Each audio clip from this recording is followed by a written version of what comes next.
Welcome back with a smiling face.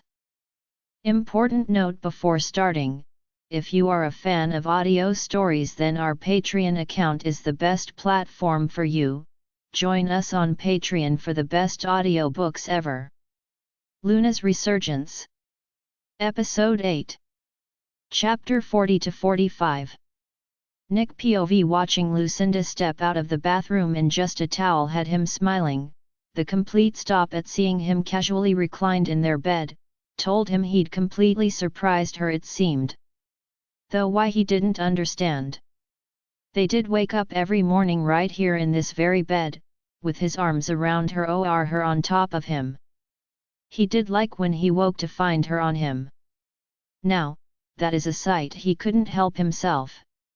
One single tug of that towel and she would be naked before him. Stay put, he told himself. He didn't want to. Wanted nothing more than to walk over there and rip the towel off of her, pick her up and carry her right here to this bed. Have his way with her, every way he could think of. In your dreams, she shot at him. Oh, every night. I assure you, he teased right back as she headed for the walk-in. Tonight he was probably going to do nothing but think about pulling that towel off of her. He shook his head to try and clear it. She was in that walk-in for quite some time, he smiled to himself. It appeared she was suddenly shy around him. He almost couldn't believe it, considering what she wore to bed, her swimmers and her training gear. He got up off the bed and strolled over, leaned on the door frame to help her come out, teased her about being shy. Afraid I might jump on you. It wasn't like he hadn't thought about it. If there was not mating alliance, he would already have yanked the woman into his bed, picked her up and taken her against a wall, on every flat surface available in this suite. The shower, she keeps refusing to have with him. You might, she muttered back and finally left the walk-in. Nick did not move. He was taking up more than half the space and watched fully amused as she had to go around him, tried not to touch her body to his. Must have been annoyed a bit. She stalked out of the room. Nick trailed her casually, enjoying the view from behind, of his tiny mate. It surprised him that she offered to make him a hot chocolate. His reaction to it was instant and automatic, shook his head and wrinkled his nose up to sweet for my liking, and it was. He was not a chocolate fan. Watching her stretch up, to reach for a coffee cup from the top cabinet, made his eyes wander over her body. She was up on her tippy toes and all stretched out. This whole place was designed around him and his height. He now had another reason to like his kitchen. Nick stepped over to her. Once she had the cup. I want to discuss something with you, she said softly, placing an arm on either side of her, popped his chin on her shoulder. He loved being this close to her. Held up his phone for her to look at. He did want to discuss it, but right this minute he just really wanted to be close to her. They weren't fighting and he'd teased her just a little. She'd reacted in that same manner she had done before their fight had started, and he was happy about that. Wanted to continue like that. What is it? She asked him. Nick heard the moment her heartbeat sped up. Being this close to him was affecting her. He pressed his lips to her ear to get more of a reaction to her. Your office, once cleaned out and ready for you to decorate. His voice was low now. He heard her breath in, but not breath out, was holding her breath. She was also biting her lower lip. Being this close to her was a good thing. Their bond was indeed growing with every day they were together. You're too close, Nick smiled. Yes, he probably was for her liking. But he needed to be, wanted to be. How else was he going to get her to want him, to pull her into their bed for more than sleep? I get closer, sleeping in bed with you, he teased, his voice soft, deep, and husky now. Please, Nick, those two words were like music to his ears. Yes, she was asking him to back away, but he knew she only said it because his being so close to her was physically starting to affect her. He was going to enjoy hearing those two words, when she was begging for him. He kissed her ear softly. "Can we sit and discuss it?" he asked and stepped away from her. Nick wondered what would have happened if he'd pushed he a little more. Could he have turned her on and made her wanton with need for him? He liked to think so. She wasn't ready though, and he knew it. As much as he was, it had to be on her terms. He felt the sudden change in atmosphere, not long after teasing her about where to sit to discuss her office, which it seemed she was willing to do. Frowned. What had changed? He'd noted just the slightest change in her body language and felt something was suddenly off. He had reliable instincts and trusted them. Nick stepped back over to her. "He certainly hadn't done anything." "What's wrong?" he asked, turning her to look at him, and there in her eyes, he saw pain. She covered it quickly, but he didn't miss it, was certain of what he'd seen. "Nothing." She pushed his hand away and walked away from him. It was not nothing, she was telling him it was nothing, but her tone and that pain he'd seen fleetingly in her eyes betrayed her completely. "It's not nothing." He called her on it. Wanted to know, needed to know. He didn't want her to feel pain, especially if he was the cause of it. "Just ask me. I will answer it," he offered up. Perhaps there was something about him that was really bothering her. What came out of her mouth shocked him completely. Where on earth it had come from, stemmed from.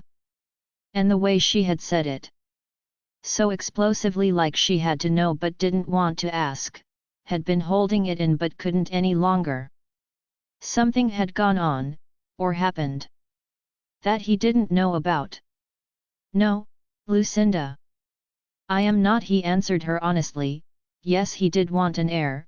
In fact, he and Rip had come to the same decision. They wanted more than one pup. When she questioned his intentions again, he understood right away. Something had definitely happened, that he was unaware of. He was really focused on her now. Trying to read her every change of expression, no matter how small it was. She appeared a bit closed off, but she did have a real concern, it seemed. "Why, suddenly are you concerned? That's all I want." "It's not. Just so you know," he repeated, trying to make sure she understood he didn't just want that. "Can you prove it?" she asked and turned away from him. Nick took time to think about that, watching her the whole time. This was something that she needed cleared up. But could he prove it? Unlikely. She would have to take his word for it. Though she'd already stated she didn't trust him earlier, so he was completely honest. "How would I go about that? I did just tell you twice, it's not all I want from you." Her reply came quickly. "What if I said I didn't want to have a baby for 5 or 10 years? If that's what you want, Lucinda, that's fine with me." And it was. He wasn't in a rush to have pups. Hadn't planned on it himself for at least another 5 years anyway. Yes, he wanted them with her, anytime she was ready, he now realized, but like Rip had said to him earlier, it's not up to us. Lucinda's eyes were on him too. She was looking to see if he was lying, and he wasn't. She wouldn't get that from him. After a moment she continued to make her drink. "In truth, I wasn't planning on an heir, till at least 35. Does that help?" "I don't know," she said and walked off. Nick followed her and watched her sit down. There wasn't much else he could do to waylay her fears on the subject. She was going to have to take his word for it. As much as it seemed she didn't want to. He sank down right next to her. "I have no intention of rejecting you. I've told you this before," he reminded her. He'd been angry the last time he had said it. But it had been the truth then as it was now. He was never letting her go. Lucinda acknowledged that he'd said it before, so he asked her why now, and finally, she sighed and told him what she had overheard pack members saying about him and what they thought he would do to her. Nick was disappointed that his pack would dump him in the same category as his family. He was very different to them. Though with what she'd said now and the question from dinner he could understand, He had had plenty of partners and perhaps that was all they saw, the same thing, lots of she-wolves in his bed, as had his brothers and father before him. Guess it could look the same though he had not marked, mated, or rejected any of them. That was very different. All his partners were consensual. He could also see now, why she was concerned. Ah! That would be the Frost family legacy they're talking about. I'm not like my father or brothers, Lucinda. She was looking right at him now. Can you tell me about them? Yes. It's not pretty. Horrible in fact. You sure you want to hear it? He asked once it was out, there was no putting back in the box. Nick watched as she sipped her hot chocolate, then nod her head. If I'm going to have to hear things that make me doubt everything about you, I need to know beforehand so I won't doubt you in future. That was her thought process. She had doubted him and his intentions, because of what she'd heard today. Then let's sort it out and clear it all up. He didn't want her doubting him. If she heard it from him first, she would be more open to coming to him later. If she heard something and didn't get it, or thought more clarification was needed. My father, Henry Frost, was a terrible man. I have one full-blooded sibling, Mary, and 6 half-siblings, though 2 of them are now dead. She was frowning now, but didn't say anything. My father didn't treat his women well. Alex, my oldest brother, now dead. His mother was rejected 1 year after Alex was born, for no reason I can fathom. Father was bored, I guess. Liam, my second eldest brother, also now dead. His mother, chosen by my father about 3 years after that, rejected her about a year after he was born also, though I am pretty sure he wasn't faithful to either of them. Both were his chosen mates. My mother, Ivory, who was his destined mate, from my understanding. He stayed with her for 5 years, myself and Mary, his 2 children, to her, but he turned on her in the end as well. I got to see my mother's heart break many times as he cheated on her. He had no regard for her or the pain it caused her, it seemed. Nick sighed and rubbed a hand over his face. Myself and Mary watched our mother die. I was 4 and she was 2, my BD of a father marked and mated another she-wolf, while still mated to my mother. It killed her, literally. Nick felt Lucinda's hand rest gently on his arm. As he shook his head, Mary and I sat and watched her suffer in agony for hours, too little to understand what had happened, as black blood poured out of her mark spot, till she was lifeless on the floor before us. I'm so sorry, Nick. Her voice was soft and full of compassion. Me too, he nodded. He then moved his new mate in, as he removed her body. Cold BD didn't even care. Never told us what happened, not even a burial. The new mate didn't last long, didn't produce him an heir, so was dismissed and rejected. He then spent several years just whoring around after her. 2 more children were produced, born in those years, both girls, about a year apart. Couldn't actually tell you. He shook. Then he marked and mated another when I was, about 11, I guess. I don't know. Stopped keeping track long before then of all his conquests. He was as unfaithful to her as he was all the others, but she did produce a set of twins. Both girls as well. Both Alex and Liam were no better than my father, raised, as I was. Nick sighed to believe an alpha runs a pack. He looked right at her.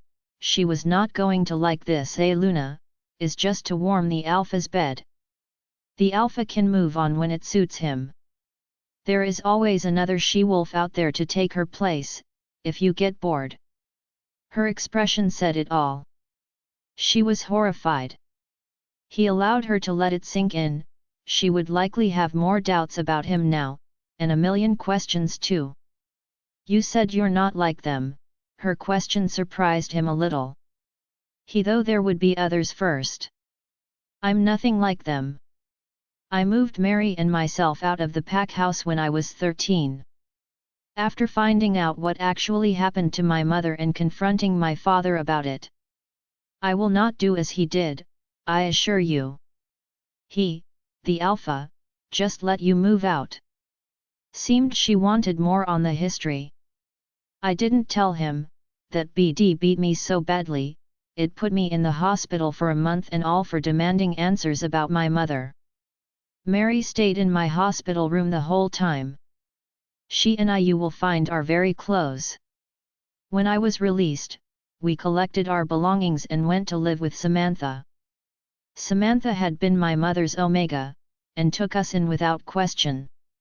I doubt father even knew we were gone for a good long while. Never came for us, either. Sounds terrible, Nick, she sighed softly. Her hand, he noted, was still on his arm, for comfort he thought. It did actually help, he realized.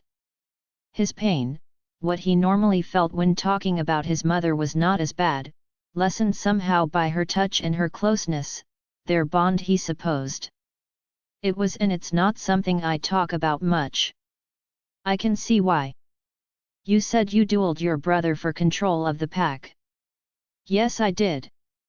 Nick nodded. Liam was actually worse than my father. That rule I told you at dinner is because of him. The security cameras everywhere, even in my office, and will go in yours, also because of him. He sighed again. Do you want the horrid details of his 1.5-year reign? He watched Lucinda shake her head. I don't think so, pretty sure I understand, thank you for telling me. It's fine. It'll be your pack too, history and all. I'm not like them, Lucinda. He tried to reassure her, reached out, had tucked a loose strand of hair behind her ear. I would never hurt you like that.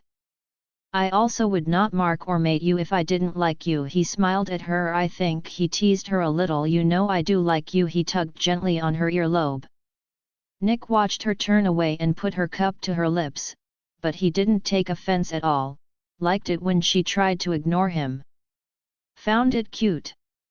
Nick smiled to himself, leaned over to her ear. I even like how you try to pretend you don't want to look at me. He kissed her temple gently. She shoved at him, with one hand, to push him away, and he leaned back on the lounge, dropped an arm along the back of it. Your office. Let's discuss it, shall we? He changed the subject. Though he was still smiling. She nodded, holding her cup now in both hands. Nick opened his phone and held it to her. It's not as big as mine, but you can do what you want with the space. He encouraged her to take his phone completely. Then sat and watched her as she zoomed it in and out to look at it properly. It's got a bathroom and a closet, she asked. Yes, he nodded. Could think of many naughty reasons why there was a bathroom and a closet. I never saw anything the other day. I just found it myself. He smiled, as she leaned back on the lounge right into the crook of his arm. Want to know where it is? He couldn't help the happy, amused tone in his voice. From that tone, she turned to look at him and realized she was right next to him. Nick smiled right at her. He did like when he had to do absolutely nothing, to get her right next to him. Ah, now. I know you like it when I tease you. I do not, she shot back, but he caught the tiny smile she tried to hide. He chuckled softly. It's right next to mine. You'll get to see me all day. Got a connecting door. He picked up some of her hair and played with it, twirling in between his fingers. Goddess help me, she muttered. Nick laughed at her now. Oh yes, you will need to pray to her to keep my hands to myself. Once we're marked and mated, he teased her, allowed just one finger to touch her knee, slide up towards her thigh, slowly, very slowly. He watched her head whip round to look at his finger. He did not stop trailing it up her thigh, was enjoying the thought of where he was going to trail it. Huffed when she brushed it away. He'd known he was pushing his luck, but he had to try, and she was practically sitting in his lap. What else could she expect, than him wanting to touch her? His eyes fell on the scar on her inner thigh. How'd you get this?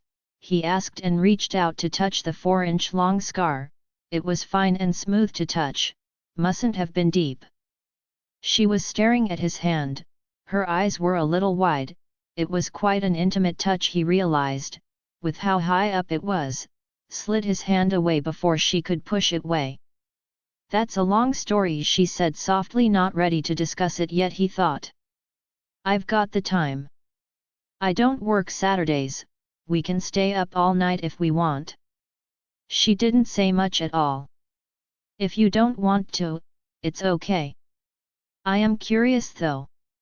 You must have got it before Kyra, he prodded a little. When I was 18, she nodded. Nick frowned, again when she was 18. May I ask what happened when you were 18? I'd prefer not at this time, she sighed. It's just, Nick watched her stare off across the room. You don't have to tell me now, he said softly, not wanting her to feel pressured into it. Trauma is difficult to talk about. Whatever it was, it probably wasn't going to be very nice. Her eyes moved right to his, he was pretty sure he'd hit the nail on the head, so to speak, so changed the subject to lighten the mood. Why don't we look for stuff for you office? He took his phone back from her and clicked into the internet browser. He wasn't going to push her, she would likely talk about it when she was ready. Alpha Corey had said it would take trust. Flooring first, what do you like underfoot? They scrolled through many options. He was holding the phone but she was resting in the crook of his arm, sliding the screen, scrolling through different flooring options. He was very comfortable like this, she appeared to be as well. I don't know, she shrugged after a while. What do you like?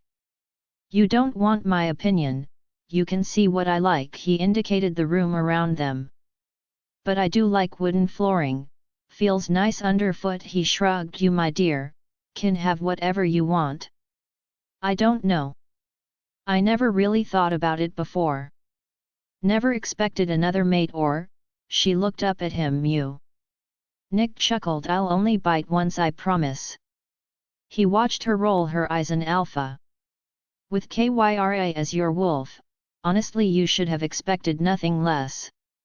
She is not only beautiful, but also very impressive, he remarked. Thank you. Lucinda said softly, and he saw her blush. Heard Kyra purr at him, she also liked his compliment. Rip was quick to purr right back at her, good and loud. Made him smile and his heart rate increase. They had both just accepted their first compliment from him. A good thing. Progress. Do you want to let Kyra go for a run? Rip would like it, he offered. It wasn't hard to tell their wolves were happy with each other. Noisy they were. Her eyes moved to his. I'm not swayed on that, she reminded him. He'd had to try. Nodded at her. Rip had been happy about the offer, was hopeful it was a yes, but had not so much as reacted more than lifted his head inside Nick's mind. Rip, it seemed, was content just knowing Kyra was happy at this moment. Nick was comfortable too. It would be nice to mark and mate her. But he was actually enjoying their times together, when not arguing or she was mad at him. It was good to know they could get along. 41. Lucinda POV. Listening to Nick, talking about his father and the way he treated his women, multiple Lunas created and rejected, was a very big eye-opener. His father had treated his mates, all 5 of them, terribly. Had chosen women to be his mates and then just cheated on them all, eventually rejected each of them after getting an heir. All bar Nick's mother, it seemed. His goddess-gifted mate, and yet he'd only been loyal to her for a time as well, not respected her, not loved her, it seemed.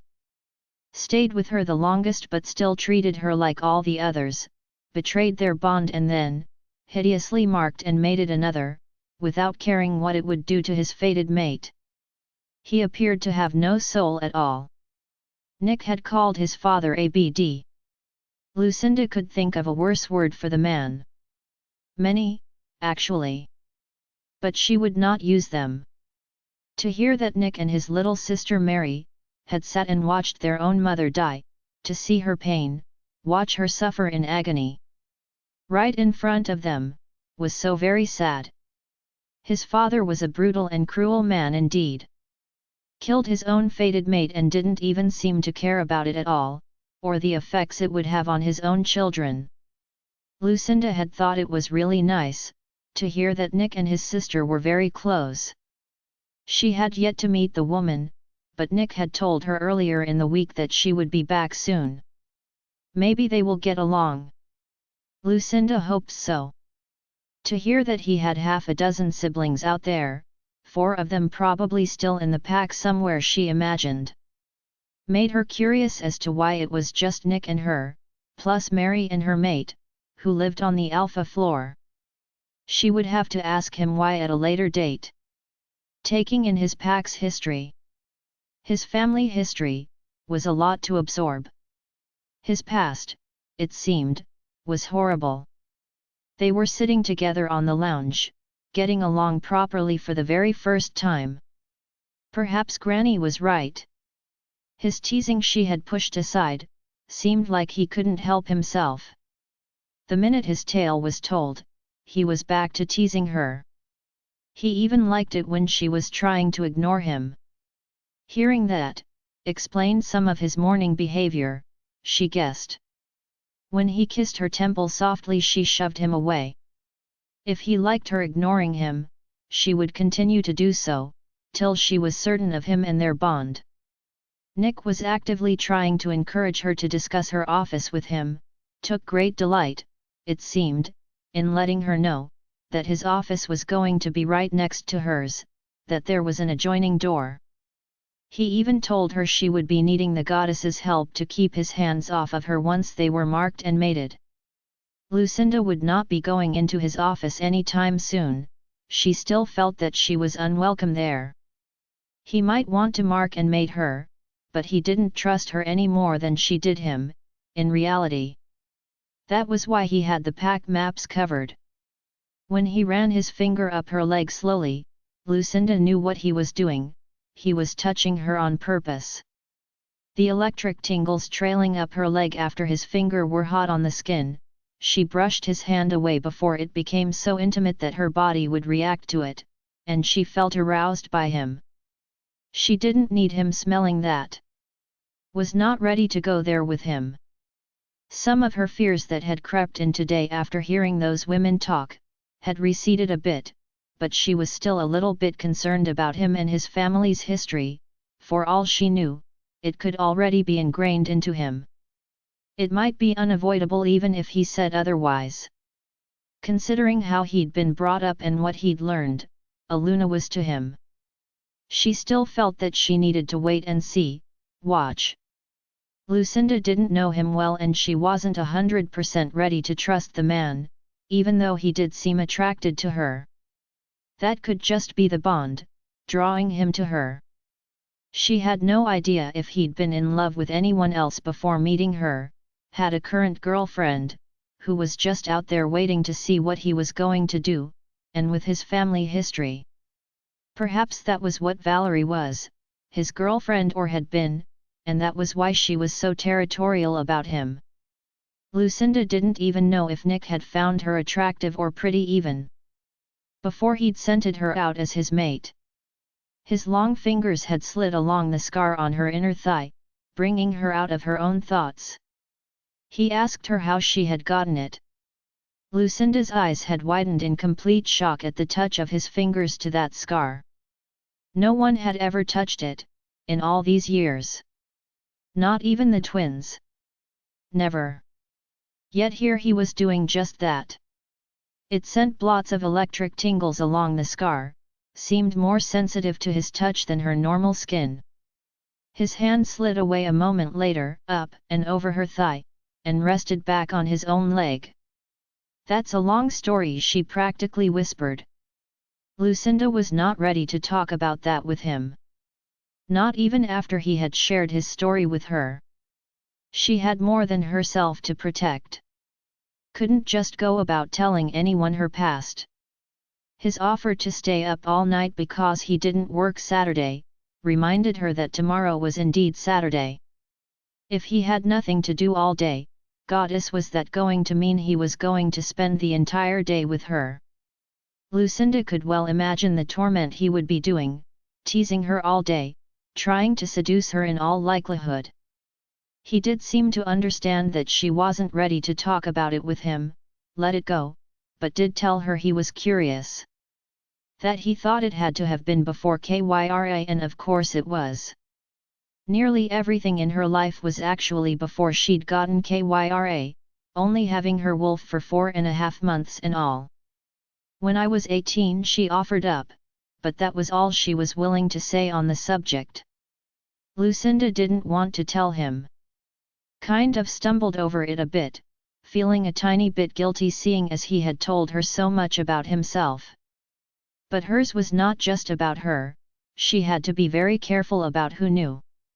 If Alpha Corey hadn't seen fit to tell Nick, that meant he, too, didn't know if he could trust the man, with her real identity or where she'd actually come from. Lucinda was not about to divulge who she actually was, or that there were survivors to the White Lotus pack. He would surely know the story, everyone it seemed did. Other packs thought she and her women and children had all died, and now haunted the old pack territory. Nick thankfully changed the subject and relieved her of her anxiousness about the topic. They started to look at the flooring for her Luna's office. Lucinda didn't know what to choose, so she asked him what he liked. Nick pretty much told her he wasn't going to help her, it was all up to her. That she wouldn't like his taste. Lucinda had seen his office, and his bedroom, this very room. Nick was right. It was all very masculine and not to her liking. Her office, she guessed, would be much lighter than his, probably sticking to creams with soft color accents. She didn't really know. Lindy's office was purple and white with red accents. Felicia's office had been white and pink with hints of yellow, just like the lotuses that grew in the territory. Lucinda didn't know how to do this, she'd never decorated anything in her life. Her mother had chosen her bedroom setting in their family home. The house she lived in at Half Moon Pack had already been built and furnished. She'd not changed anything. Hadn't cared to in the least. She'd never shopped for anything other than clothing and weapons. She had no idea what to buy or even what she would want in an office. But guessed it should at least resemble his style in some way.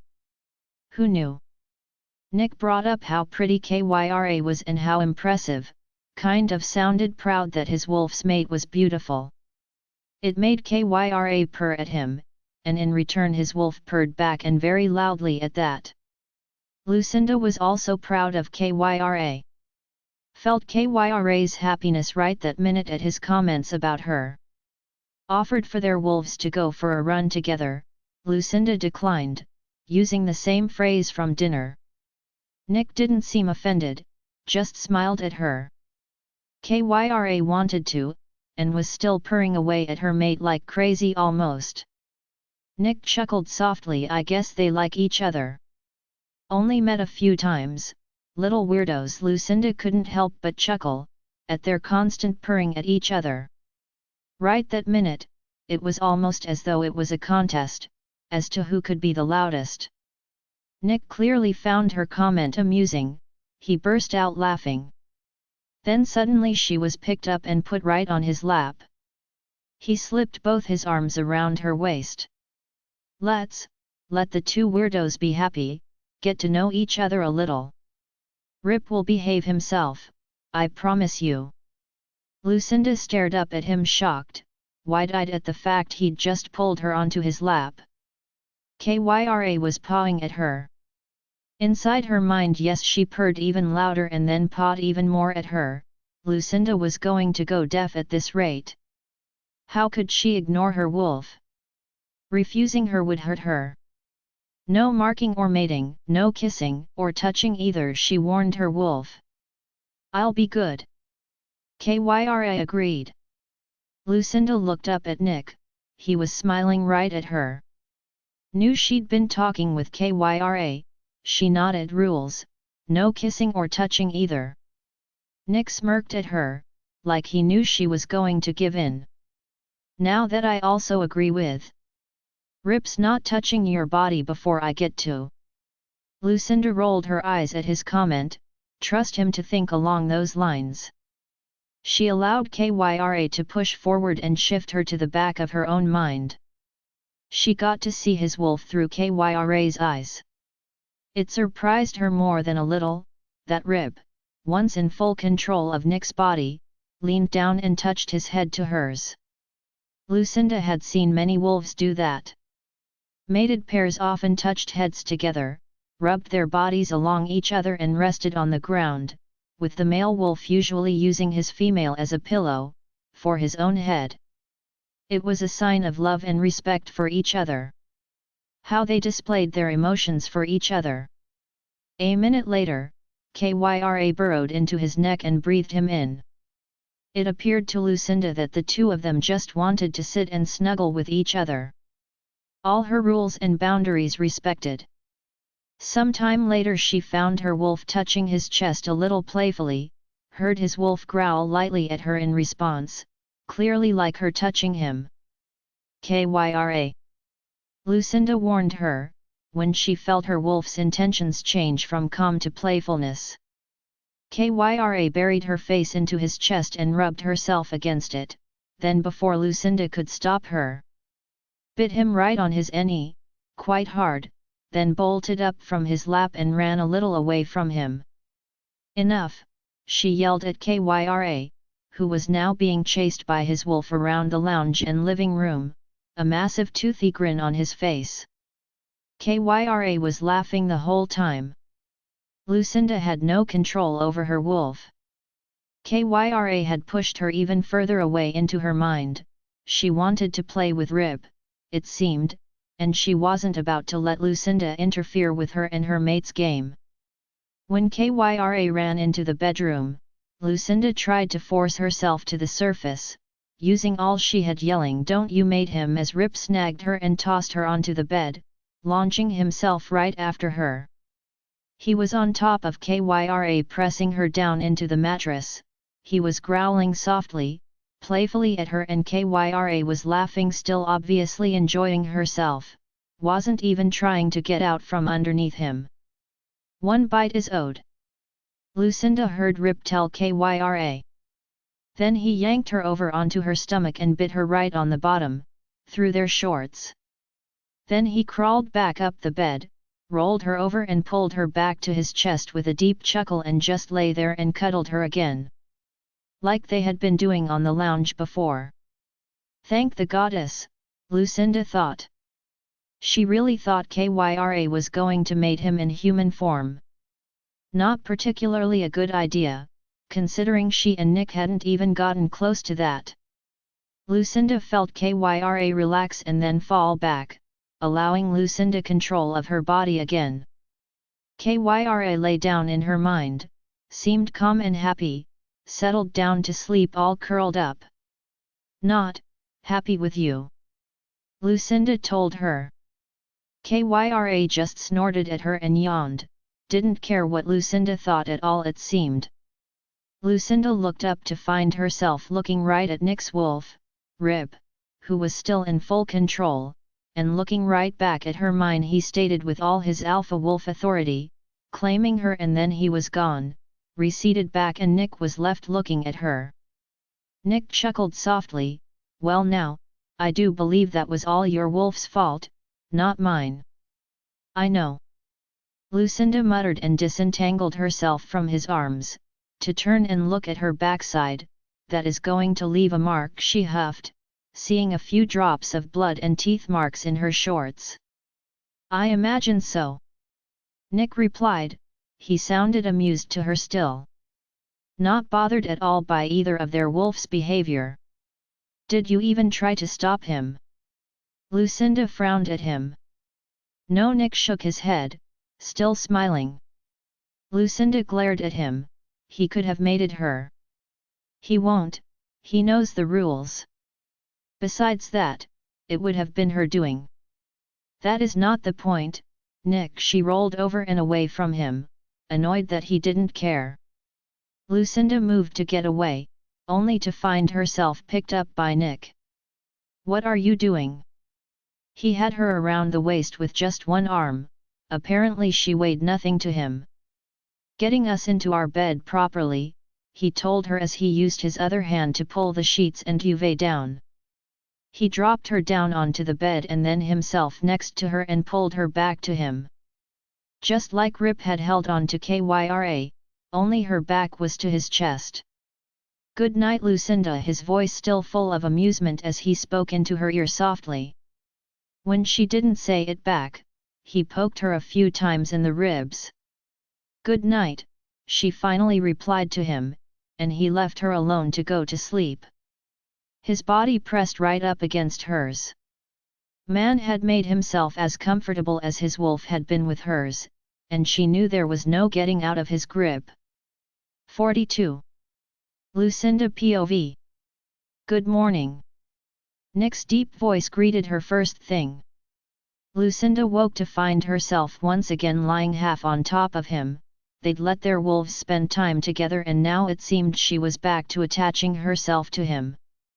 The smile she could hear in his voice told her he was amused once again by her being on top of him. She wondered if Nick ever slept in. He always seemed to be up and awake before she was, just lying there in bed waiting for her to wake up every morning. Lucinda realized that her face was on his bare chest, as was her hand. Didn't you have clothes on? She frowned. He'd yanked her down into the bed last night while still wearing clothes. She was sure of it. Yep, he teased. Nothing now. That snapped her head up. What? She was staring right at him, wide-eyed. Lucinda wasn't ready to be in bed with him, while he was completely naked. Nick burst out laughing and she just knew he was not really naked, glared at him. Jerk, she muttered, he was making fun of her on purpose. He knew it would freak her out to have him naked in bed with her. Lucinda pushed herself up off his chest completely only to see the bite mark where Kyra had bitten him last night. There was still a bruise there. Odd. Why is that not healed? She asked Nick, pointing to it. I don't know. That's Rip's department. Maybe he likes it. Lucinda felt Nick grab her and she was suddenly pulled across his lap, lying on her stomach, in fact across his lap. What are you doing? She gasped. Then her shorts were pulled down somewhat, exposing her bare bottom to him. Nick smacked her right on her bare bottom and pulled her shorts back up. Let her go. You got one too. Lucinda scrambled off his lap. Jerk was now taking liberties, it seemed. He was sitting up against the headboard of the bed, leaning back all casual-like and smiling at her. Jerk, she muttered again. Had to see your damage for myself too, he chuckled softly. I might just have to bite the other cheek, he snapped his teeth at her. Lucinda's eyes widened. When he leaned forward towards her, he was really going to do it. She turned to get off the bed before he did, and found herself pinned down underneath him. His mouth was on her ear. Now I know Rip enjoyed it. I'm sure I will too. Lay still now, he teased her playfully. Nick, stop it, she gasped as she felt his mouth slide down her neck to her back, and then down her back.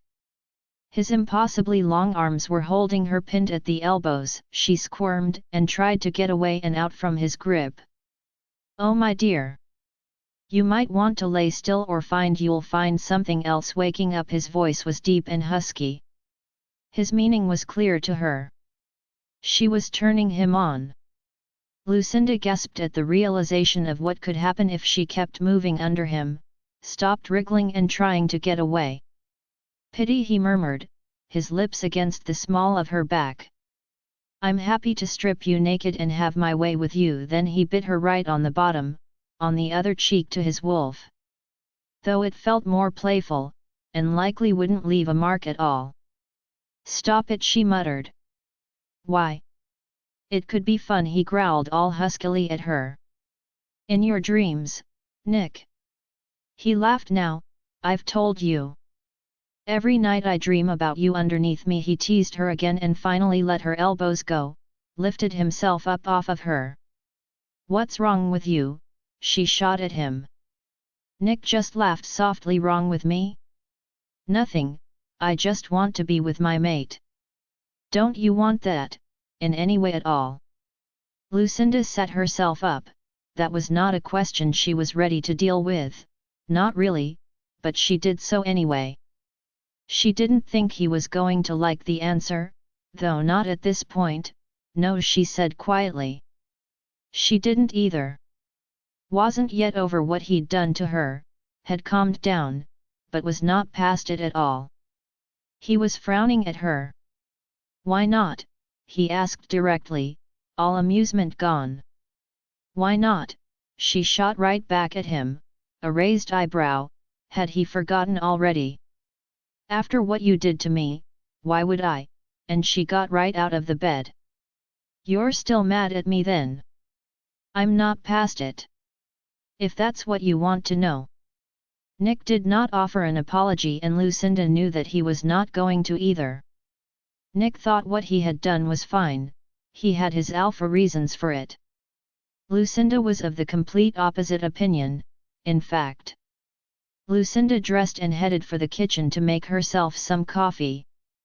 Nick had been in the shower when she had come out of the walk-in, probably thought she was expecting him to apologize and with him not willing to, so he'd left the room to avoid talking about it.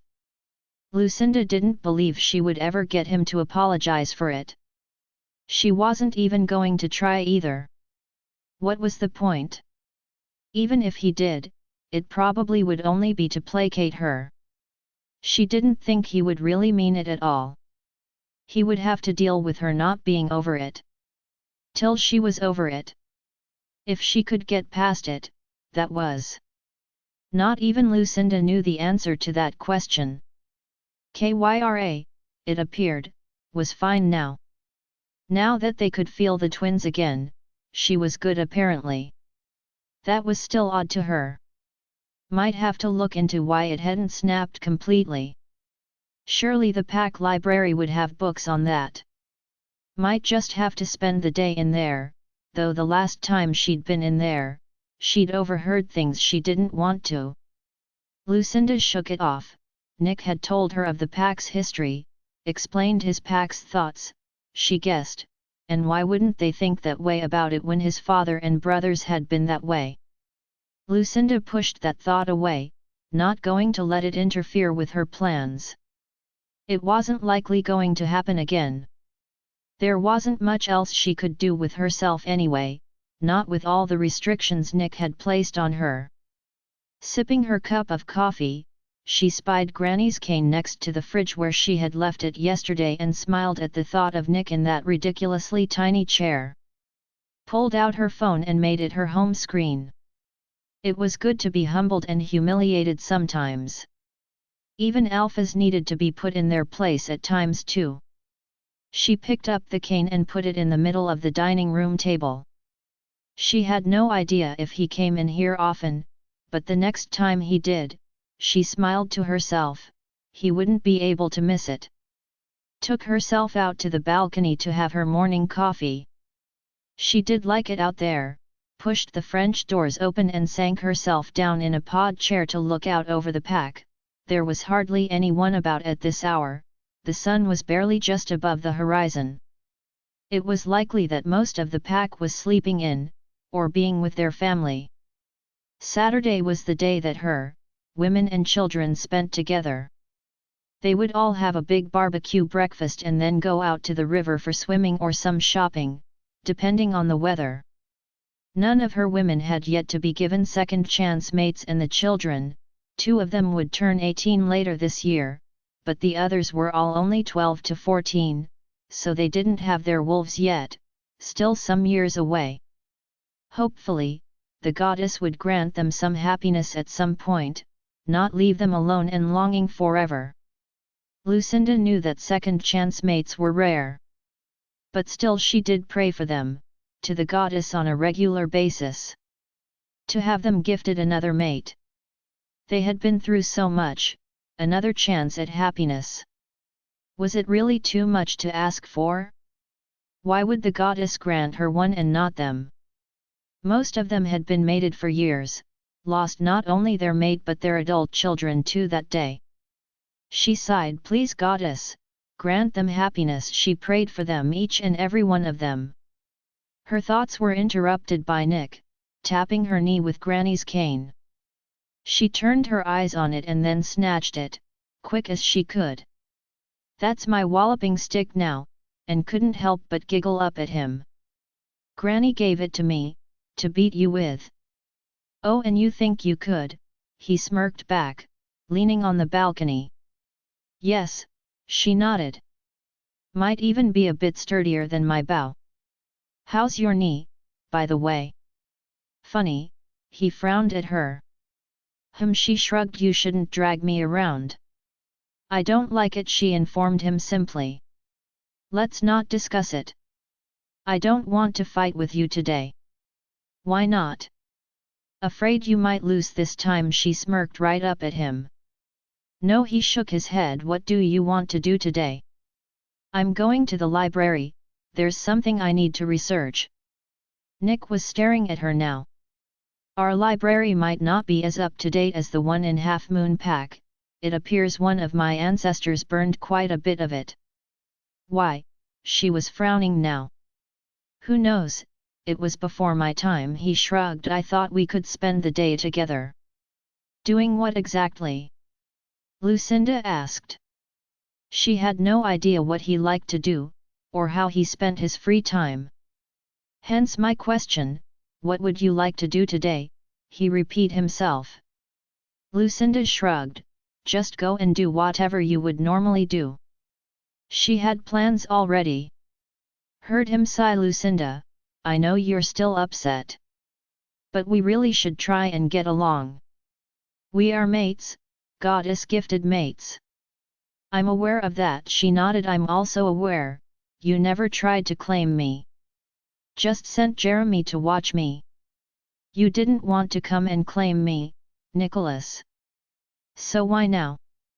Why bother with this mating alliance?" She had been curious about this question, for a while now, and seeing as they were talking, she might as well get herself some answers. He stood there and stared at her for a long minute. "That's a hard question to answer," he finally offered up. "No, it's not," she shot back. She didn't think it was, not unless he actually hadn't wanted her and didn't want her to know this. Watched him sigh, rub a hand over his face. "All right, I'll try. I wasn't exactly raised properly, you are aware of that now, right, from our conversation last night?" Lucinda nodded her head. "Yes." "Well, I believed that as long as I knew. It didn't matter if you did." "Are you insane? How or why would any she-wolf go with a man who claimed to be their mate, if she didn't know it herself?" I know this now. I did check the Luna phase and knew I had till 10 AM to have you presented to me." "Wait, what? Presented to you? Is that what you did? Have me presented to you like some toy to play with?" "Well, actually, I had no idea you were my mate. We scented Kyra and, of course, had no idea who you actually were." "Happy about Kyra as your mate, I bet?" Lucinda muttered. "Yes, Rip was very happy. I'd seen you, and was happy about it too. Just so you know. Very easy on the eyes you are." Watched as his eyes looked over her right now. "I like all of you," he commented. Lucinda rolled her eyes, hated it when people said she was easy on the eyes to look at, felt like a doll on display, to be honest. "I did tell Alpha Corey, I had found my mate and asked him to have you brought to me. Probably, in hindsight, I should have gone and claimed you myself." Bet he thought it was funny she ignored the obvious. What wolf didn't go and claim what was theirs? "Yes," the whole Alpha unit burst into the room minutes later, "trying to place bets on your reaction to me, in fact. Lucinda laughed, her annoyance gone in an instant. Typical of Alpha Corey. What was the bet? Does it matter? No, but I bet it was a good pot. Nick frowned down at her. You don't mind them betting on your reaction to your mate? At all. Didn't affect me, looks like you were annoyed by it though. More than annoyed, he admitted. Who won it? She asked. He was there. He should know. What? I don't know. He frowned again. Something she would have to ask Alpha Corey later. He and Lindy liked to lay in on a Saturday morning. You realize your old pack are all betting on us still? Yep, I know, she nodded. He didn't sound too pleased about it. I'll let them know if or when I let you. If or when? He was staring at her now, right at her in fact. It's my choice, she nodded, to be totally honest with you. I'm not sold on the idea. After what you did. Look, I know. Lucinda cut him off. Stop, I don't care why you did it. You shouldn't have. As far as I am concerned, it's a cruel thing to do. Showed me just how cruel you can be, even towards your mate. She got up and walked away from him and his completely stunned expression at her response. But what did he think was going to happen? Now at least he knew what she really felt about it. What he did with that information was up to him. She found herself in the kitchen with him a moment later. Lucinda, I don't think I am a cruel person. I have actually saved this pack from the torturous rule of my family. Brought it to a peaceful way of life and made sure everyone feels safe. This is a good pack to live in now. I did that. He was trying to defend himself, but his actions spoke for themselves. It's good you could do that for them, she acknowledged. Then, why am I a cruel person? Lucinda stared at him and used her fingers to make a point by ticking off her list. One dragged me around and bruised me. 2 you don't want me to see the pack map or its surrounds, which confines me here like some sort of prisoner. 3 you confiscate my bow and lock it away from me. 4 you forcibly bled me into this pack. Clearly against my will. It would have been very obvious to you I didn't want that. So why would I think otherwise at all? Nick was frowning deeply now. Guess he'd not realized she was keeping a tally of all his misdeeds. Where she was concerned, do you want me to go on? There are 2 more I could list. No, he stated flatly, and turned and walked out of the kitchen. She heard the suite's door chime as he left and it locked behind him. Guess he'd thought he'd done nothing wrong at all. Lucinda headed off to the pack library, to research why she could still feel her bond with the twins, after she had already felt it snap, had passed out from the pain of it breaking. She was very confused by this and needed to get some answers. Nick left the suite. He was completely unable to respond to her statements. She thought he was a cruel person. How did one prove that you weren't, when the one accusing you was literally listing out all his faults, things he had actually done to her since she'd gotten to his pack? Nick thought they'd made some progress last night when he'd opened up to her, told her about the pack's history and his, at that. Lucinda, it seemed, didn't take into account any of that. Only the things she'd seen him do when here, his past deeds counted for nothing at all. How was he going to claim his mate if she only took in the here and now? Didn't look at him and the whole picture. Only all the things between them that had happened. He slammed his office door shut behind him. Could he even get it to work? Rip was actually quiet on the subject. Nick glared at the pack map. She had accused him of treating her like a prisoner, because he'd not shown her. Did she not understand he was worried she'd go running off back to her old pack? Why would he not be worried about it when she'd told him the other day not at this point because she didn't know where she was? How could he trust her not to run away, and with that list of hers she'd just rattled off, he strongly doubted she would stay. Lucinda had not been impressed by him not going to claim her, as any wolf would normally do. He glared at the opening he'd made in the wall yesterday. Found her an office and shown her, she'd seemed interested, and now they were back to square one. Was it always like this with a mate? Not knowing whether you were coming or going, making progress or not. Perhaps this was why his father was the way he had been. Perhaps this was why he never wanted a Luna for real and did as he pleased when he pleased. Perhaps he had never understood them or their moods. Nick sat down at his desk and sighed. He would not be like his father or his brothers. Mates were clearly more difficult than anyone ever said. They always looked so happy to him. Didn't really see them argue about anything. Though Nick had seen Kevin carry his mate back to their suit on many occasions, she'd looked bored or annoyed. Guess that was when they were fighting, though Nick never saw it in public, never has seen any mated pair argue in public, for that matter. Yet Lucinda had taken a piece of him out in the wetlands in front of his alpha unit, and then she'd again taken a piece of him on the training ground in front of his warriors. Maybe it was because they weren't mated yet. He had no idea. He'd just leave her alone for now, not much else he could do. He had been trying, but it seemed she did not want to. It hurt more than a little to know his mate didn't want to even try to get along with him. Just now, even before the revelation that she thought he was cruel, she'd told him to go and do whatever he would normally do. Probably should have realized right then, that today wasn't going to go as he wanted. Nick wanted the pack to see them getting along, for them to see their Alpha and Luna were bonding.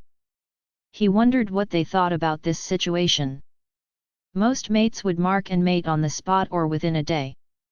It had been nearly a week and still they weren't marked or mated. It was not normal. He knew that much. Hoped his pack would trust him, that they didn't think he was holding her here against her will. He pondered if that's what Lucinda thought of the situation. If so, how did he go about fixing it? She was allowed to go wherever she wanted, he did not restrict her movements. Nick sighed, that hadn't even gone so well either. Had allowed her to overhear his pack members bad-mouthing him. He knew his family had a terrible history and he'd only been in charge for 5 years, but that obviously wasn't enough time for them to trust him. Or was it that they were unhappy? Lindy had told him she didn't think his pack members were happy. No mating balls in 5 years. Where he should have been attending or having them 3 times a year. 15 opportunities minimum for them to find their mates, and he'd denied them that over his own personal beliefs. Because while Alex and Liam had been in charge, he had seen them and their ranked members just go about having sex with any she-wolves willing all night every night, one she-wolf after another, multiple partners each night. It was not something he approved of. So Nick had seized it upon taking over, not wanting his pack to continue that behavior. He got up and walked over to the box of books that Lindy had loaned him. Found the one on mating ball etiquette and sank down to read it. He had nothing else to do today, it seemed. There were many ways to hold a mating ball and lots of different rules that could be applied to each ball, it appeared. As long as the rules were laid out clearly in the invitation, any visiting packs had to abide by those rules. Accepting the invite was also considered to be accepting of the rules. Though no rules had to be applied at all if the pack throwing the ball didn't want any. It was a free-for-all, it seemed. Nick understood now that neither of his brothers would have had any rules, as they would have been looking to bed anything and everything in sight. There were some very strict rules that he could apply. Right down to the dress code of the pack attending his ball. Ranks of those attending as well, that surprised him completely. If he so chose, Nick could hold a mating ball for ranked unmated members of other packs, as long as only ranked members of his pack attended as well. Nick could hold separate balls for all ranks in his pack. Even request an Omega-only mating ball. Though the most interesting one was that he could hold an all-male or all-female ball, as long as he presented only the opposite gender in the same numbers. Nick liked some of the rules, didn't like others, got up and wrote down the ones he did like. The ones that he would hold every other pack to. To his standards, the number one rule on his list, no mating at all, before the ball. He also liked the idea of formal wear. Class it up a bit. This would also allow for their mate to see them dressed up at their best. Nick had actually liked the idea of dressing up for his mate, and had wanted to for some weird reason. Not that she had appreciated it, in the end. Too disconcerted with who he actually was, if they'd been complete strangers, they probably wouldn't be having all these issues, he thought. Probably marked and mated like all other wolves, but no, he had to go and insult her and Kyra beforehand, antagonize the situation. Never again would the word mutt be uttered from his lips. He knew it was Lucinda's job to organize these things, but he wanted to set some rules for them. Hadn't actually like attending the half-moon pack mating ball, it annoyed him with all the scent of arousal and sounds of wolves mating all over the place. He just couldn't see himself doing that, allowing that here, not with his beliefs. It was much better not to see or hear or smell, for that matter, your mate, the day before with another wolf.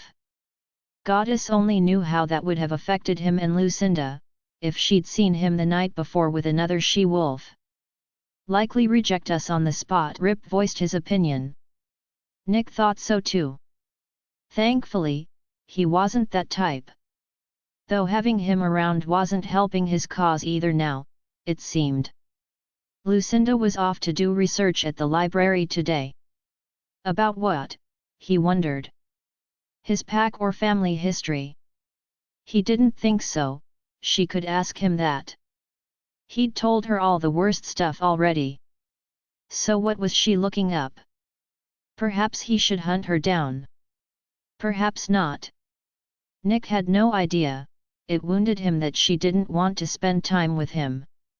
He wanted to be close to her, but how? Nick closed the book and sighed, no wonder her old alpha was placing bets on them marking and mating. He wondered which one of them had her rejecting him. Nick's chest ached at just the thought of it. He couldn't allow her to do that. Wouldn't allow it. Nick got up, he would fix it. Find a way and fix it he would. Headed for the library, perhaps he could help her find what she was looking for. There was no one in the library other than Lucinda herself. She was sitting curled up in a chair with a book in her lap, by a large window with the morning sun shining on her.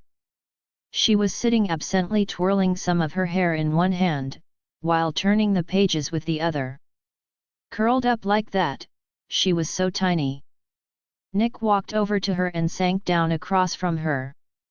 Her eyes moved to him, she raised an eyebrow, questioningly at him. Need any help? No, her eyes moved back to the book in her hand. Nick read the title. It was a book on blood bonding. Frowned slightly. Can I ask why you're reading that book?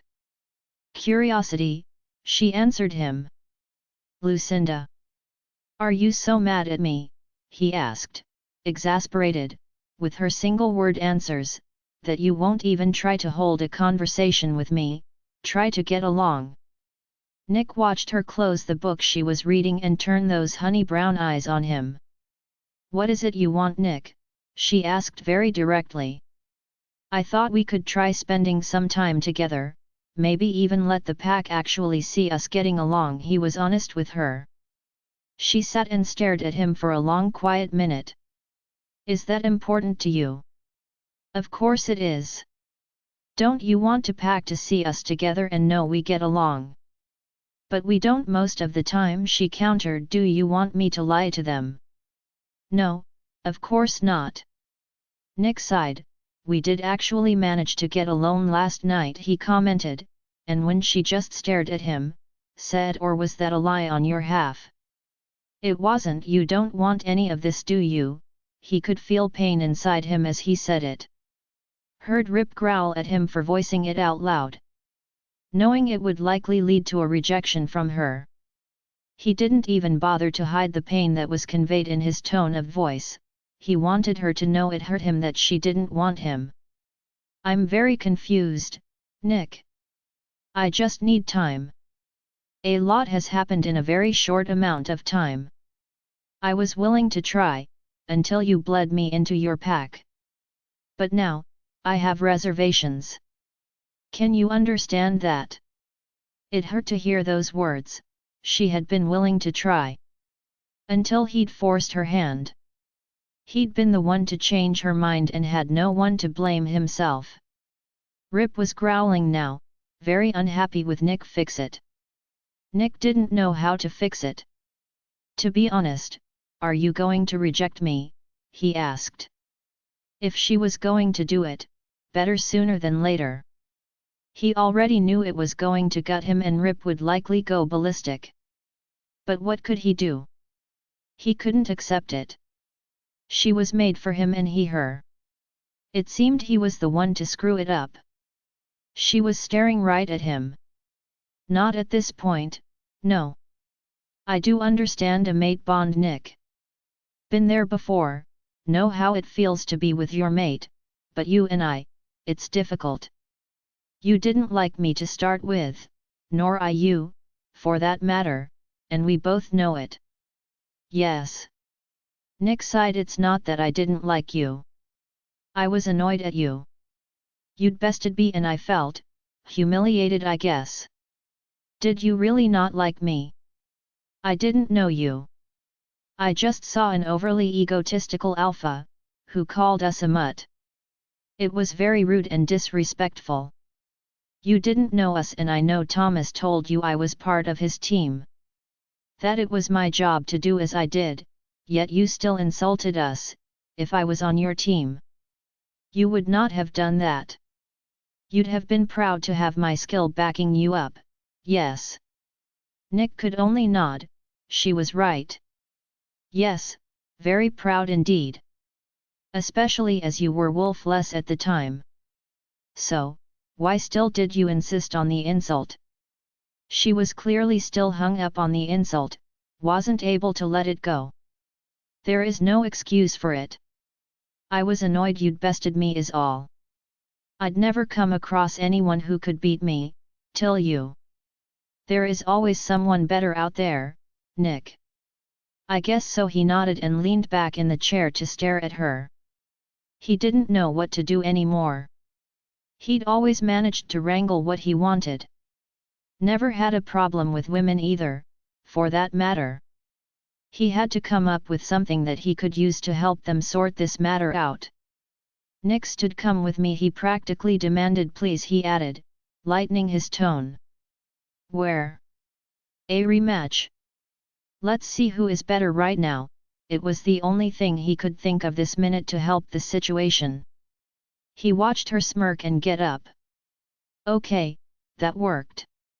Liked a challenge. My bow and blades. We'll use training gear. Make it fair for us both. I don't have a bow tailored to my size or strength like you do." "Okay." 44. Lucinda POV. Finding the right book in the library was not easy, but when she did, it was an eye-opener. There were many reasons that a bond could not be severed. The most likely was that it was because there was an actual blood bond between them. Lucinda sat and wondered. She didn't have a blood bond with the twins. They were Matthew's sisters, Felicia's daughters. So how was it possible that it seemed they were still connected? She was sitting in the late morning sun, reading a book on blood bondings when Nick sat down across from her and tried to strike up a conversation. Lucinda really wanted to finish her research, to understand what was or had happened to her. She was only 2 chapters into the book. A little annoyed that he was interrupting her. She did not want his help. Had probably found what she was looking for, stated it was curiosity, not wanting to tell him the real reason. That was her business. To hear he wanted the pack to see them together and getting along. A little surprised, he seemed too dominant. Only caring about what he wanted. She wasn't about to go and parade herself around with him, so the pack thought they were all good. It wasn't like he'd tried to do that at all over the past week. Why now? They had gotten along last night and she had really felt for him over his father's hideous deeds and having to watch his mother die. She had not seen hers die, but had felt it. Neither had she had a horrible abusive parent, who'd put her in the hospital, and although Nick had taken his sister and left, his father hadn't cared, abandoned them practically. She could see why he was so determined and dominant, and didn't want to be hurt like that again. When he actually asked her if she didn't want any of this, Lucinda knew he was referring not to just to him, but to his pack, everything being his mate would mean. She could hear in his tone that even voicing it caused his pain. His bond and her bond was growing, and even she had been hurt yesterday, by just hearing pack members talk like that. Yet he actually was voicing it out loud to her. Lucinda answered his question with full honesty. It was what was needed. He obviously wanted to know where she stood on their mate bond. Kyra was not willing to give up Rib, her mate. Lucinda knew and understood this. Her wolf had always told her they had a mate out there, and was only interested in her mate. Now she had a mate. How could Lucinda deny them? It was just that she and Nick didn't get along at all. Her explanation shocked him more than a little. She could see the realization that he was the reason. She now had reservations over their bond, and that she had been willing to try before bleeding her into his pack against her will. He had ruined her willingness to try, all by that one action. It didn't seem to sit well with him, and she saw his blue eyes flicker, between the angry red of his wolf and his blue ones. His wolf was not happy or trying to push forward, maybe they were talking to each other, probably the latter. Even Lucinda was shocked by his very direct question about rejection. Kyra had snarled at her instantly, reminding her it was not going to happen on her watch. Lucinda had the very distinct impression that Kyra would take matters into her own hands if Lucinda tried to reject their mates. She sat and stared at him for a long time. Nick had told her on more than one occasion now that he was not going to reject her. That he wouldn't accept a rejection from her either. But here he was asking if she was going to. Was he considering accepting it? She wondered. Kyra was snarling at her still. Quiet down. Lucinda encouraged Kyra and answered Nick in the best way possible. Not at this point, no, and she did mean that. I do understand a mate bond, Nick. Been there before, know how it feels to be with your mate, and she did. It was a beautiful thing, it made one very happy. To feel whole and complete, to know someone loved and cherished you. Just because you were there, accepted you as you were, flaws and all, it was truly wonderful. But you and I. It's difficult, you didn't like me to start with, nor I you for that matter. And we both know it, yes. She had annoyed him, humiliated him was his response. It wasn't because he didn't like her. It was more that he didn't like that a girl had bested him. That he agreed he would have been proud of her skills if she'd been a part of his team, said a lot. He even stated there was no excuse for his behavior, his pride had taken a hit and that had never happened before. It was all pretty much what she and Kyra had thought before they'd known he was their mate. He didn't like being bested and showed up by a tiny girl. He stood up a minute later and practically demanded she come with him, then seemingly realized his tone and checked himself, asked nicely, in fact, please. Where? She couldn't see any reason why, at this very moment, he would want to go anywhere with her. A rematch? Let's see who is better. Lucinda nearly laughed out loud. Was he nuts? She'd been training all her life, since childhood, with her bow and knives. Lucinda doubted he had, couldn't help the smirk that lit up her face. "Oh, you're going down today," she thought merrily. "My blades and bow?" she asked, preferring to use her own, of course. "We'll use training gear, makes it fair for both of us. I don't have a bow tailored to my size or strength like you do." "Okay." Lucinda stood up. "Don't expect to win, Nick. You're CK, aren't you?" he smirked right back. "We'll need judges. A fair duel, no cheating." "All right. I'll call the boys, they are all itching to see who'll win between us anyway. A wager, is there?" "I'm in." Lucinda couldn't help but smile, tucked the book she was reading into her back pocket and rubbed her hands together. She was not going to lose. Hadn't lost to anyone in a long time. Didn't intend to now either. "Let's see what is made of. What is the go, with Half Moon Pack and all the bets and gambling?" he questioned her. It's Alpha Kori's way of lightening the mood around serious matters. Sometimes the bet is simple money. Other times something to make fun of the loser. A box of chocolates. Though now getting him to put in a bottle of his prized pink gin, she laughed. He had done so on her mating alliance, means he intends to win and all his pride is on the line. He's willing to subject himself to some minor humiliation in front of his pack. Give them all a laugh, so to speak. "Interesting," he commented, though it sounded as though he didn't approve. "I don't see you ever doing that yourself." "No, you're right on that. But Jeremy humiliates me plenty." Lucinda laughed. "I'm sure he does," she thought, thinking about that photo she now had on her phone, her home screen. If Nick ever saw it, would probably get real angry. She hoped Jeremy could run fast. They walked together out to the training ground. Several members of his pack nodded to him in passing. He nodded back. Lucinda greeted them with actual words. When they nodded to her hello, she responded to them. There were more than a few people sitting around in the training area, she noted. His alpha unit were setting things up and there were a good 30 or 40 wolves, both male and female, sitting around, all here to watch their duel, she supposed. "Jeremy," she heard Nick mutter under his breath, and wondered if he was concerned he might actually lose this little duel of theirs. "The more the merrier." Lucinda grinned up at him. She had no intention of losing today. As she looked at the crowd gathered, she spotted the warrior from training the other day. "Excuse me," she said to Nick and walked away from him and directly over to the warrior. He was watching her and knew she was headed for him. "Hi. I'd like to apologize for training the other day.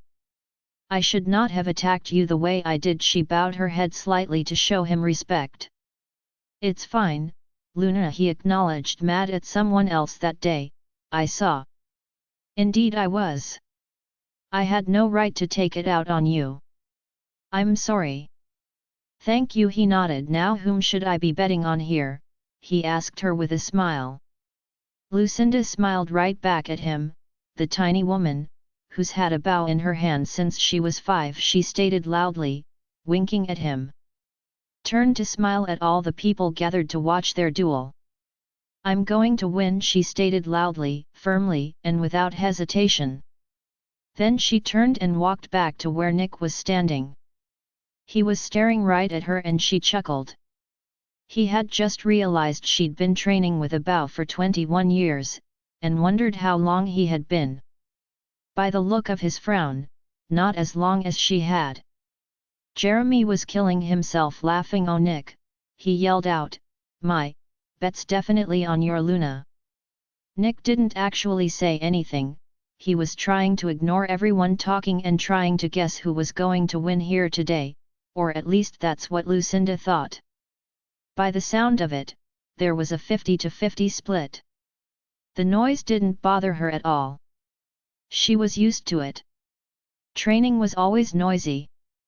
She did spy a handful of teens over by the fence, kind of hanging back, trying not to be seen. She recognized them as the ones that had watched her and asked about being trained. She waved them into the area. It was fine for them to watch. "Nick, let's make this interesting." If I win, and I intend to, just so you know. I get to train that bunch of teenagers over there. In both knife throwing and the use of compound bows, my way." Lucinda watched as his eyes turned on the teenagers she'd waved in. Lucinda had already told them she would, and he'd have to deal with it. So let's make it official, and with them in earshot, so they knew he was going to allow it. They had seemed a bit worried he would say no. "All right," he nodded after a minute of contemplation. "What do I get, if I win?" Lucinda laughed. He wasn't going to win.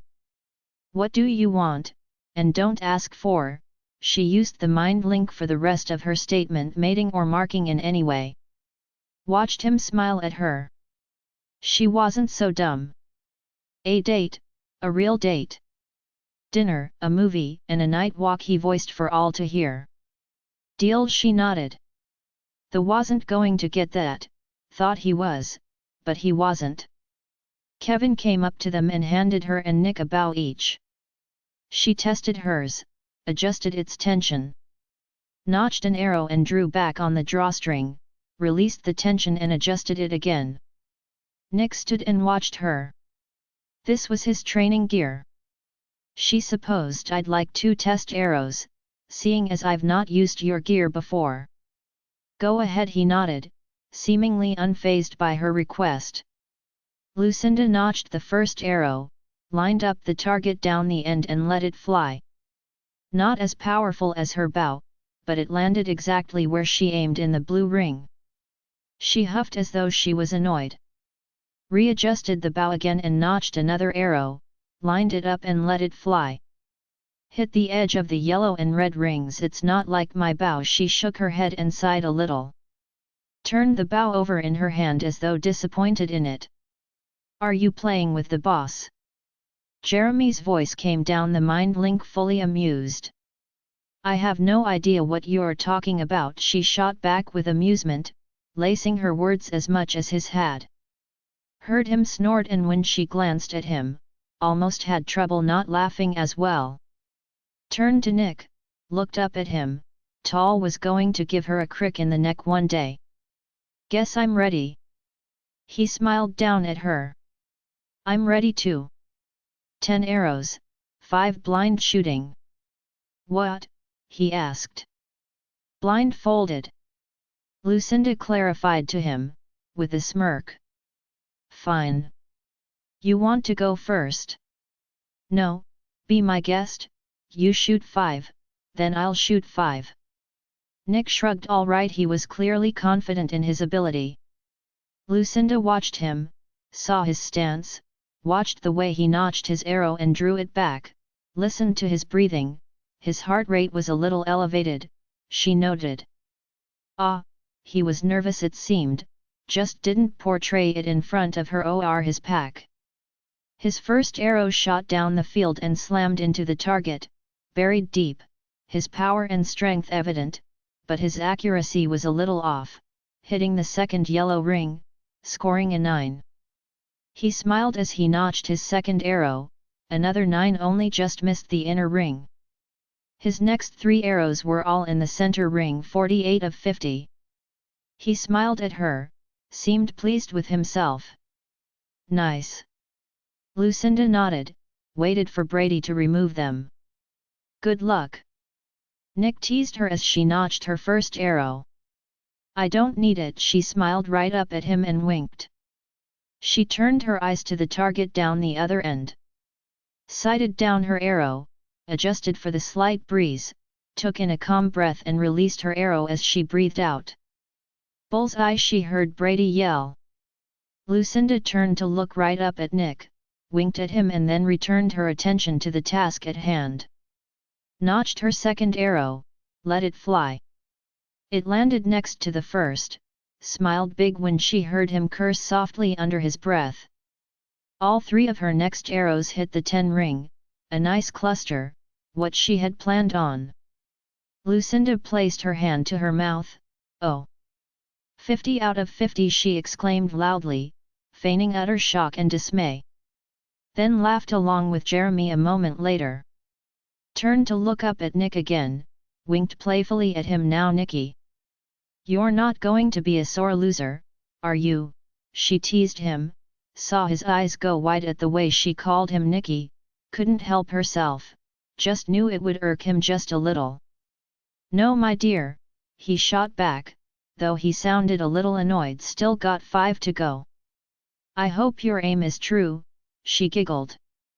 You've seen me shoot without looking, I believe. Call yourself a teensy-weensy little girl, she heard Jeremy through the mind link. He was frowning now. Kevin held out a blindfold to him. Lucinda walked over to Nick.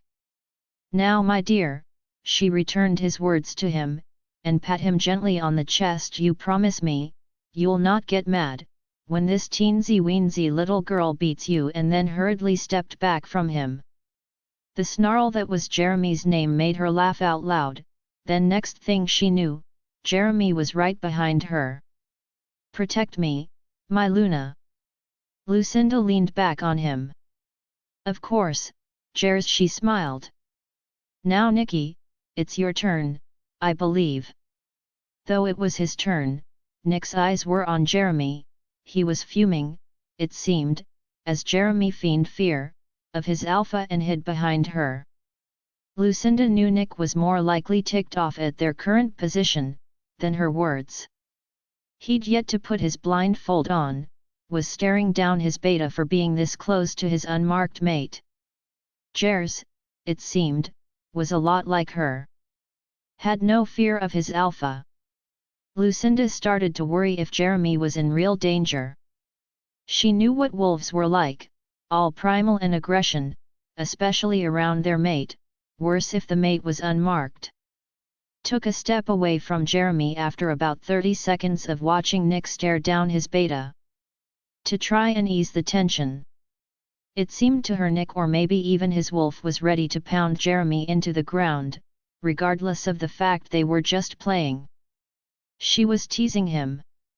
The distance she put between herself and Jeremy didn't appear to be enough. Nick reached out and grabbed her, pulled her towards him, never that close.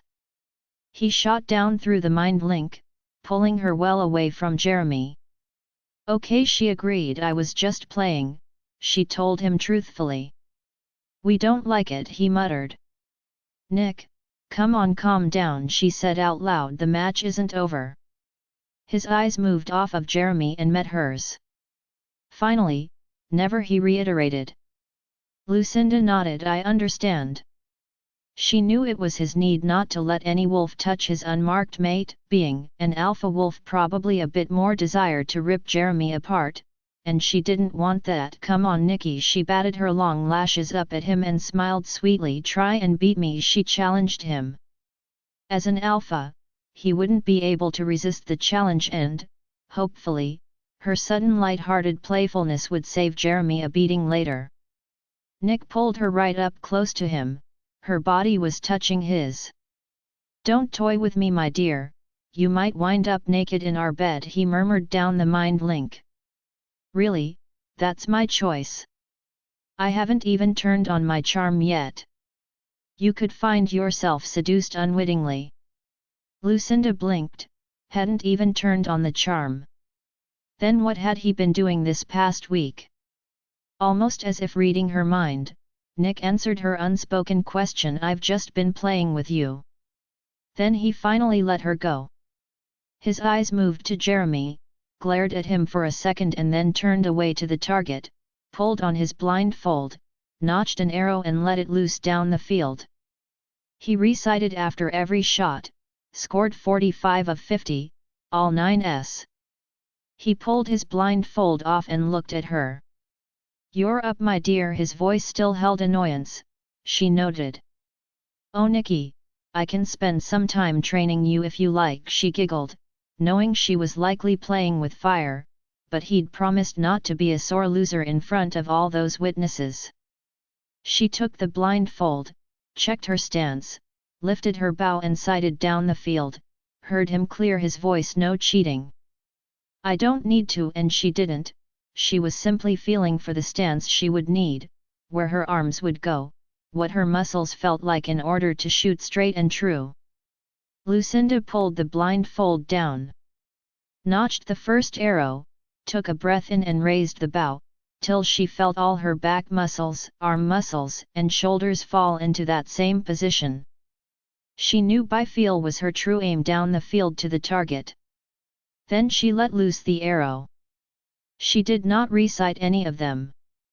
After the last arrow was sent down the field, she turned to Nick, knowing where he was, he hadn't moved at all, and smiled. "Do you need some training?"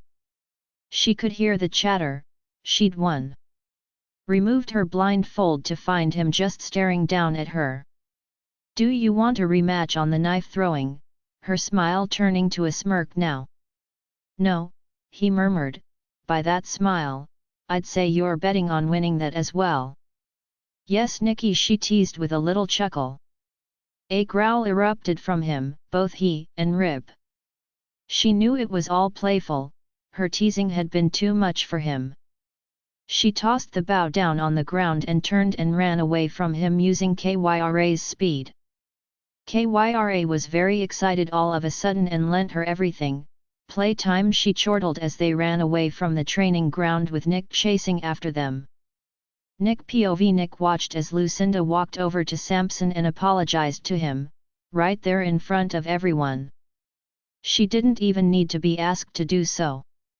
It didn't seem that she was even bothered by the fact that all the others sitting around could watch and hear her apologize. He suddenly felt so very proud of her. She was not so high and mighty that she would need to apologize in private. He really liked that about her. Then she was telling all of them she was going to win this duel. Even Rip snorted, he didn't think it was likely either, they were the alpha here, and their strength and power would be seen today, by her. It was a good crowd of wolves gathered. Most of them were warriors, some with their mates, he noted. At least they were getting to see their Alpha and Luna out here and not fighting, like last time. Nick knew he was in trouble the minute Lucinda said she had been training since she was 5 years old. Winked right at him, turned to the crowd and announced she was going to win without any hesitation. Jeremy was already laughing, he'd told Nick before, he'd be betting on Lucinda. Now he was certain she would win. The woman was 26. Had 21 years of training behind her, he himself had only trained for the past 3 years with a bow. It was unlikely he was going to win this match. His Luna was going to show him up and love doing so at that. Nick watched her as she smiled at a bunch of teens, who were all hanging back by the edge of the training ground. They were watching her. It was obvious to him, it wasn't the first time Lucinda had met them. She waved them in to come and watch and they did. When she announced that if she won he'd have to let her train them with a bow and knives, his eyes moved to the group. He could see them all eager for his answer. They wanted to train with her. Which could only mean they had seen her use her bow. That could have only been the other day, when he'd punished her.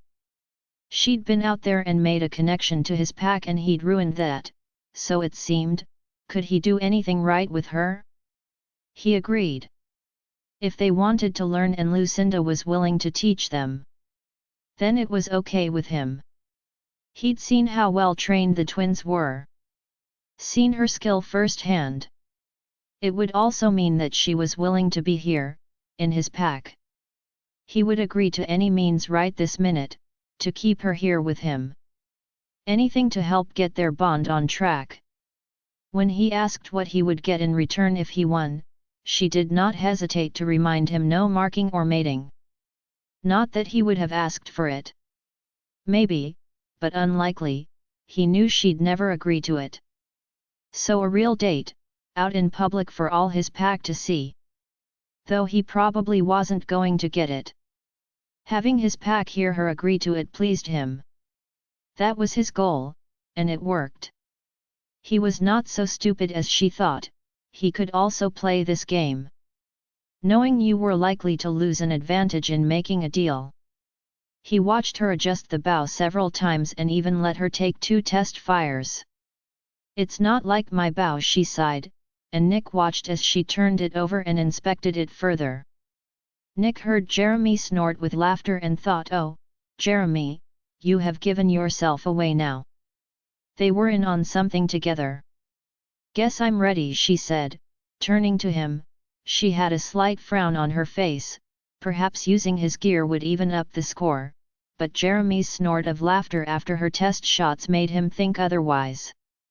When she offered 5 blindfolded, it surprised him. He offered for her to go first, wanted her to go first, so he could see what he was up against, but she simply told him to. Nick just shrugged. All right, he was a good shot, though his training on a bow was only hit and miss, he probably should work on it, in secret he thought. We can challenge her again later. This field was set up to normal archery distance, he knew he would do all right.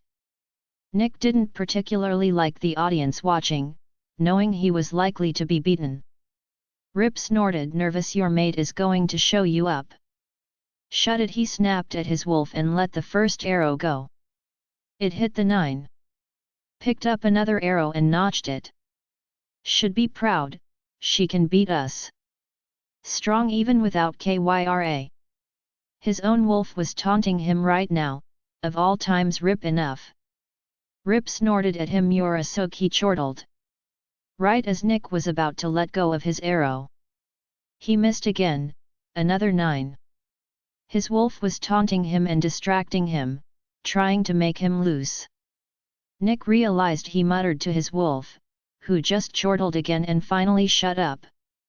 His next 3 arrows hit the 10, as would his first 2, if Rip had left him alone. Satisfied? Not my fault. Rip was lying in his mind, all relaxed and happy. You know, if I could punch you, sometimes I would. Rip snort, only hurt yourself, besides I'd bite you back. Nick turned to her. 48 out of 50. He smiled at her, not worried he'd missed 2, let's play with her a little as well. Goddess, he was loving it, every time she turned and smiled up at him, and winked at him. He just wanted to yank her up off the ground and kiss out of her. His eyes were on her, watching only her. Bullseye, Brady yelled. She turned and winked at him again. His eyes moved down the field and watched her second shot land right next to the first. Cursed under his breath, he didn't even think she was really trying at this point in time, just showing off. A perfect dead center cluster of arrows on the target at the other end. Though watching her put on the biggest act of surprise was a little annoying. Oh! 50 out of 50, a hand covered her mouth and her eyes were overly widened. It was so darned cute at the same time.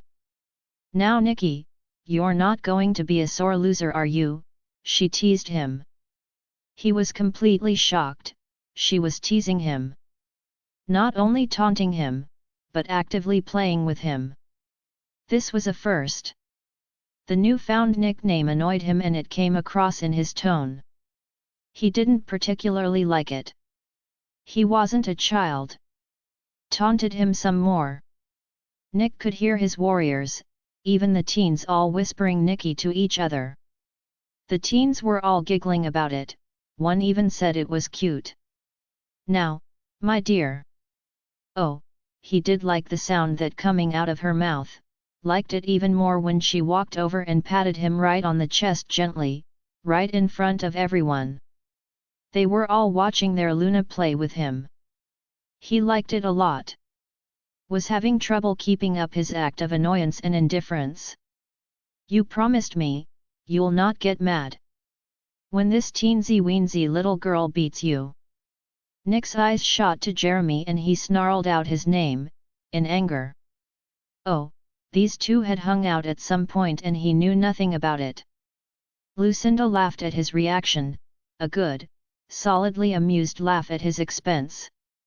Jeremy bolted right over to Lucinda and stood right behind her. "Protect me, my Luna," he fake begged. To Nick's dismay, he watched as Lucinda actually leaned back against his beta. His closest friend, anger pooled in him quickly. "Of course Jers," she told him, reassuring the man, an unmated wolf, she would protect him. Rip was up in his mind, a low growl came from him. "Our mate." He snarled possessively at Nick. "Now Nicky, it's your turn, I do believe."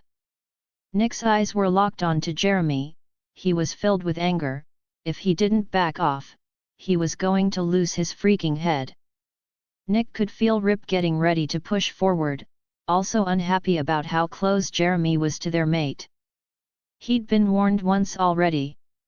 Lucinda took a step away from Jeremy, it wasn't far enough, he snapped his hand out and grabbed her, yanked her towards him. He didn't care what she thought of his behavior, she was his mate and could not be that close to an unmated male wolf. Never that close. He shot at her down the mind link and pulled her even further away from Jeremy. He had yet to take his eyes off the man. Jeremy didn't appear fazed at all by Nick's behavior. "Okay," she agreed, seeming to understand his anger. "I was just playing." He knew she was telling the truth from the seriousness of her tone, but his anger was still with him. "We don't like it," he muttered, making sure she understood it wasn't just him but also Rip. His eyes were still on Jeremy. "Nick, calm down," she said out loud. "The match isn't over." Nick looked away from the still smiling Jeremy, the man surely did have a death wish. "Never," he repeated himself. Jeremy was lucky they were friends. If he had been a stranger, Nick would likely have attacked him. His anger and rage were great, his sudden possessiveness over her all he could think about. "I understand," she told him with a nod, then, while looking right into his eyes, batted her eyelashes up at him, her voice dropped and softened. "Come on Nicky." Her smile was soft and sweet, all cute and just for him. He could feel his beast calming down. "Try to beat me," she challenged him in a light, teasing tone. Nick pulled her body right up against him. "Don't toy with me, my dear, you might end up naked in our bed," he murmured softly through the mind link as he breathed in her scent. Goddess, she smelled so good. Could breathe her in all day long. "Really, that's my choice," she replied. "I haven't even turned on the charm yet," he smiled as he leaned down and breathed in her scent again. She hadn't even tried to pull away from him. "You could find yourself seduced unwittingly." She looked right up at him, seemed completely shocked by his statement, and he knew why. She'd thought he had been trying to charm her all those mornings he'd been teasing her. He hadn't, not really. He just allowed himself to act and say whatever he felt at the time. Playing with her, he did so enjoy it. Nick answered the unspoken question in her eyes. "I've just been playing with you." He released her, before he tossed her over his shoulder and carried her off to their suite, to show her she could be seduced by him. Glared at Jeremy and turned to the target, pulled his blindfold on. "You're welcome, boss." Jeremy chuckled down through the mind link. "What for?" he shot back, still angry with him and not understanding him. "Getting your mate to stand in your arms, in front of an audience and show she cares, by flirting with you." Nick let the arrow fly. "Could have warned me, I nearly took your head off." "Nah, you wouldn't have. She'd have stopped you, I'm certain." "It had to be real, boss." "You'll keep." Nick shut him out and focused on the duel. 45 out of 50, not bad. Could have done better if he wasn't so annoyed. "You're up, my dear." "Oh Nicky, I can spend some time training you if you like," she told him and giggled. He ignored her, watched her line up the target. "No cheating," he reminded her. She'd not yet pulled the blindfold on. "I don't need to." Nick was not surprised that she didn't recite at all, just notched one arrow after the other, or that all 5 of them hit the center ring. She was very good. It wasn't even her bow. Still, she never missed, though Nick had not expected her to at all. She turned right to him, smiling beautifully, knew right where he was even blindfolded. He loved her smile, even if it was one of, "I won and you lost." "Do you need some training?" she asked, sounding very happy with herself. Nick stood staring at her. That statement was a little rude. "Do you want a rematch on the knife throwing?" Her smile turned into a smirk. "No," he murmured softly. It was so very clear to him she intended to best him on that as well, probably would too by that smile on your face. "You're betting on winning that as well?" "Yes, Nicky," she teased him. Oh, the teasing was more than enough. He and Rip both growled at her playfully, and he watched with satisfaction as she dropped the bow and bolted away from him. "Yes, run, my dear." He growled at her down the mind link and then took one deep breath and shot off after her. She might be fast, but so was he. Nick heard his pack members all cheer as he went after her, made him grin like a fool. He didn't care at all. Kyra, Rip chortled. Oh yes, her wolf was giving her a boost. Nick was fast without Rip and his long legs gave him a distinct advantage in the chase. But Rip was making sure they kept up with their mate. She shot into the pack house through the front door and ran laughing down the hallway. He chased her the whole way. The pack members were just getting out of their way, it seemed, though they were all smiling at what they were seeing too. Lucinda grabbed onto the door frame to the indoor pool entrance and used it to help her turn the sharp corner and dash inside. Nick did the same thing. He wasn't going to lose her. Rip gave him a speed boost and they had her. He launched himself at her, his arm snagged her around the waist and they went straight into the water, rolling over each other. Nick brought them up to the surface with a smile to slow, "My dear," he laughed at her. "No fair, your legs are longer," she shot back. "Want to go again? I'll give you a 10 count." He walked them towards the pool stairs, still had hold of her, didn't even attempt to put her down, didn't want to. "You cheat," she splashed water at him. "I'm just faster." "Rip is faster," he remarked. Rip was amazingly fast, nothing had ever outrun his wolf. He'd never outrun Kyra. "Wanna bet on it?" Nick challenged her, as he climbed the stairs. "You going to put me down?" she asked when he had taken 2 steps away from the pool. Pack members were watching them, he noted. "Nope," he chuckled, "get to carry you. My prize for catching you." "And just where are we going?" "Our suite, my dear," he teased her openly in front of all watching. "What?" she gasped. Nick laughed softly. "We need a shower." He put her down, but only long enough to turn her around and pick her back up, tossing her over his shoulder to carry her off to the elevator. "Hey, wait! My book," she gasped as she dangled upside down. "Too late now," Nick said, turning to look at it in her back pocket. "It'll have to be dried." He pulled it with his free hand. It was soaked through as they both were. Moved it round his back for her to see. Felt her take it from him and sigh at the state of it. Nick could only smile. He was currently walking down the hall with her over his shoulder, and she was not actively fighting him on it, just staying put, much to his surprise and delight. They passed many teens headed for the rec room. Most just smiled at him. A couple of the older boys give him a big grin and a thumbs up. He was very happy right this minute, it probably showed. His pack members, teenagers and adults, seemed happy about it too. That was good.